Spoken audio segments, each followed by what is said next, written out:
ஐயா இங்க பாருங்க, இந்த இருக்கு வீடு, அந்த வீடு, அந்த ரைட் எறிகிற வீடு தான் அவர் வீடு. இவர் ஒயின் ஷாப்ல இங்க வந்து சரக்கு அடிச்சிருக்காரு. சரக்கு அடிச்சுட்டு 10,000 ஃபைன் கட்டிருக்காரு. இது எந்த கொடுமை? இந்த கொடுமை அநியாயம் எங்கேயாவது நடக்குமா? குடிச்சிருக்காரு. 2 கிலோமீட்டர் வீடுங்க, ஒயின் ஷாப் பக்கத்துல நின்னுகிட்டு இப்ப எல்லாம் என்ன பண்றாங்க?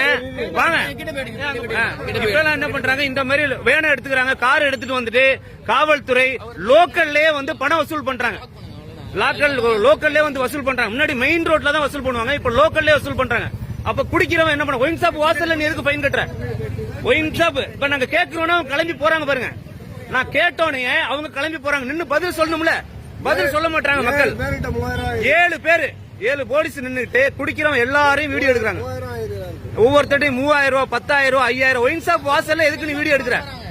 ஒயின் ஷாப் வாசல்ல வந்து நீ எதுக்கு ஃபைன் போடுற? ஒயின் ஷாப்ல ஃபைன் ஒவ்வொருத்தனுக்கும் 10,000 20,000. 200 ரூபாய் குடிச்சிட்டு 200 ரூபாய்க்கு குடிச்சிட்டு அவன் 10,000 எதுக்கு கட்டணும்? 200 ரூபாய்க்கு குடிச்சிட்டு 10,000 எதுக்கு கட்டணும்? எதுக்கு 10,000 கட்டணும்? அப்ப இது எவ்வளவு பெரிய வழிப்பறி? இந்த அரசாங்கம் எவ்வளவு பெரிய வழிப்பறி பண்ணுது.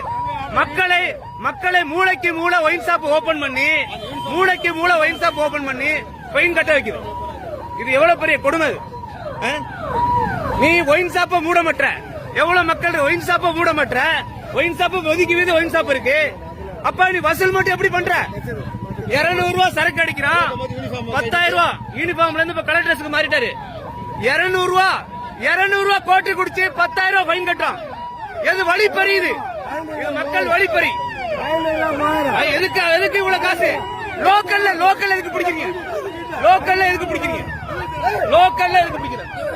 வண்டி இருக்கு? லோக்கல்ல எதுக்கு பிடிக்கிற? லோக்கல்ல எதுக்கு? காவல்துறைக்கு என்ன வேலை? ஏன் கொள்ளை அடிக்கிற? ஏன் மக்கள் காசை புடுங்குற? மக்களை ஏன் மாசம் 1000 ரூபாய் இலவசம் கொடுத்து மக்களை ஏமாத்துற?